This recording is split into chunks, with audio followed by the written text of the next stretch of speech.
స్వచ్ఛ సర్వేక్షణ్ 2026లో మెరుగైన ర్యాంకు సాధించేందుకు నల్గొండ నగరపాలక సంస్థ యంత్రాంగం ప్రయత్నాలు చేస్తుంది. ఇందులో భాగంగా అధిక సంఖ్యలో పౌరుల నుండి ఫీడ్బ్యాక్ సేకరించి మెరుగైన ర్యాంకు సాధించేందుకు కృషి చేస్తోంది. స్వచ్ఛ సర్వేక్షణ్ 2026పై కథనం.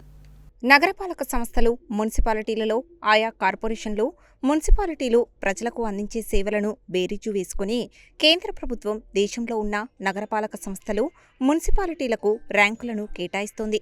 ఇందుకోసం నగరపాలక సంస్థ లేదా మున్సిపాలిటీ అందించే పారిశుద్ధ్య కార్యక్రమాలు, తాగునీటి సరఫరా, వీధి దీపాలు, డ్రైనేజీల నిర్వహణ మొదలుకొని వివిధ రకాల ధృవీకరణ పత్రాల జారీ వరకు సంబంధిత అంశాలపై పౌరుల నుండి నేరుగా అభిప్రాయాలను సేకరించి, పౌరుల అభిప్రాయాలను అనుసరించి సంబంధిత నగరపాలక సంస్థలు, మున్సిపాలిటీలకు ర్యాంకులను కేటాయిస్తుంది. ఈ ర్యాంకుల ఆధారంగా అభివృద్ధి పనుల నిమిత్తం కేంద్ర ప్రభుత్వం వివిధ పథకాల కింద నిధులు, గ్రాంట్లను మంజూరు చేస్తుంది. ఈ ఏడాది సైతం స్వచ్ఛ సర్వేక్షణ్ ర్యాంకులను కేటాయించడానికి పౌరుల నుండి కేంద్ర ప్రభుత్వం అభిప్రాయాలను సేకరిస్తుంది. అన్ని వర్గాల ప్రజలు సంబంధిత వెబ్సైట్లోకి వెళ్లి నగరపాలక సంస్థ లేదా మున్సిపాలిటీ అందించే సేవలపై తమ అభిప్రాయాలను నమోదు చేయాల్సి ఉంటుంది. వెబ్సైట్లో ముందుగా రాష్ట్రాన్ని, ఆ తరువాత నగరపాలక సంస్థ లేదా మున్సిపాలిటీని ఎంచుకొని దానిపై తమ అభిప్రాయాలను వెల్లడించాల్సి ఉంటుంది. 2011 జనాభా లెక్కల ప్రకారం నల్గొండ నగర జనాభా 1,65,000గా ఉంది. మొత్తం జనాభాలో 20% మంది అంటే సుమారు 32,000 మంది తమ ఫీడ్బ్యాక్ను అందించాల్సి ఉంటుంది. ఇప్పటి వరకు 12,000 పైచిలుకు మంది తమ ఫీడ్బ్యాక్ను తెలియజేశారు. సుమారు మరో 20,000 మంది తమ అభిప్రాయాలను నమోదు చేయాల్సి ఉంది. నల్గొండ నగరంలోని ఉద్యోగులు, విద్యార్థులు, యువత, విద్యావంతులు ఈ కార్యక్రమంలో పాల్గొని తమ ఫీడ్బ్యాక్ను అందించేలా నల్గొండ నగరపాలక యంత్రాంగం విస్తృతంగా ప్రచారం నిర్వహిస్తుంది. అభిప్రాయ సేకరణలో భాగంగా మొత్తం 13 స్టెప్స్లో పౌరులు తమ అభిప్రాయాలను వెల్లడించాల్సి ఉంటుంది. నల్గొండ నగరానికి జాతీయ స్థాయిలో మంచి ర్యాంకు రావాలంటే నగర ప్రజలు విరివిగా స్వచ్ఛ సర్వేక్షణ్లో పాల్గొని తమ ఫీడ్బ్యాక్ను అందించాలని నల్గొండ నగరపాలక సంస్థ కమిషనర్ శరత్చంద్ర కోరారు. నగర ప్రజలు దీనిని తమ బాధ్యతగా భావించి తమ విలువైన ఫీడ్బ్యాక్ను అందించాలని విజ్ఞప్తి చేశారు. అందరికీ నమస్కారం. ప్రస్తుతం దేశవ్యాప్తంగా స్వచ్ఛ సర్వేక్షణలో భాగంగా సిటిజన్ ఫీడ్బ్యాక్ని దేశంలోని అన్ని కార్పొరేషన్స్లో, అన్ని మున్సిపాలిటీలలో ఏదైతే సంబంధిత నగరాలు, పట్టణాల ప్రజల నుంచి ఫీడ్బ్యాక్ని సేకరిస్తూ ఉన్నారు. ముఖ్యంగా మున్సిపల్ సర్వీసెస్ ఏవైతే ఉన్నాయో, ఆన్లైన్ సర్వీసెస్ కానీ, ఆఫ్లైన్ సర్వీసెస్ కానీ, వాటి పట్ల ప్రజలు ఏ విధంగా ఉన్నారు, నిజంగా సంతృప్తిగా ఉన్నారా లేదా అనే విషయాన్ని దీని ద్వారా తెలుసుకోవడానికి మనం సెల్ఫ్ చెక్ చేసుకున్నట్టుగా మనము తెలుసుకునే అవకాశం కలుగుతుంది.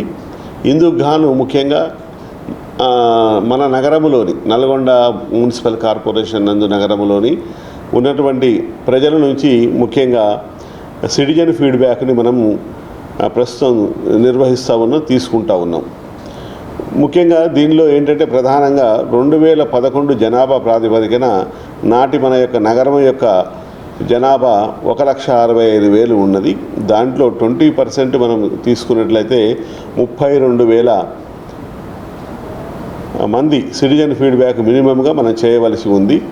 ఇందుకు గాను ప్రస్తుతం నేటి వరకు 12,635 మంది మాత్రమే దీంట్లో పాల్గొన్నారు. ఇంకా కూడా సుమారుగా ఒక 20,000 మంది దీంట్లో విరివిగా పాల్గొనాల్సిన ఆవశ్యకత ఉంది. దీంట్లో ప్రధానంగా 13 స్టెప్స్ ఉన్నాయి. 13 స్టెప్స్ కూడా క్వశ్చనేర్ ఉంటుంది. ఈ ఫలానా సర్వీస్ ద్వారా మీరు ఎలా ఉన్నారు, ఎలా సంతృప్తి చెందారు, మీరు సాటిస్ఫై అయ్యారా లేదా అనే క్వశ్చనేర్ ఉంటుంది. దానికి ఆన్సర్ చేస్తే దీన్ని పూర్తి చేయడం జరుగుతుంది. అంతా కూడా ఆన్లైన్లో చేసే ప్రక్రియ. దీనిలో మా రిక్వెస్ట్ ఏంటంటే నగర ప్రజలందరికీ కూడా మన పట్టణాన్ని మనము జాతీయ స్థాయిలో ఒక మంచి ర్యాంకు రావాలంటే మనమంతా కూడా సిటిజన్ ఫీడ్బ్యాక్లో పాల్గొని మన పట్టణాన్ని జాతీయ స్థాయిలో నిలపడానికి అవసరమైన ఒక మంచి ర్యాంకు రావాలంటే ఇంకా చేసింది 12,000 ఉంది, చేయవలసింది 20,000 ఉంది. కాబట్టి నగరంలోని ముఖ్యంగా విద్యార్థులు, ముఖ్యంగా యువత, మరీ ముఖ్యంగా అదేవిధంగా మహిళా సంఘాల వాళ్ళు వీళ్ళంతా కూడా విరివిగా ఓటింగ్లో పాల్గొని మన నగరానికి నల్గొండ కార్పొరేషన్కు మద్దతు తెలియజేయవలసిందిగా కోరుచున్నాం. దీని ద్వారా జాతీయ స్థాయిలో మనకంటూ ఒక గుర్తింపు, గౌరవం రావడమే కాకుండా మన యొక్క ఉనికిని కూడా మనం చాటుకునే విధంగా ఉన్నతంగా దాన్ని ముందుకు తీసుకెళ్ళడానికి దోహదపడుతుందని చెప్పి తెలియజేస్తున్నాం. దయచేసి మరొకసారి అందరికీ కూడా పేరు పేరున విజ్ఞప్తి చేస్తూ ఉన్నాం.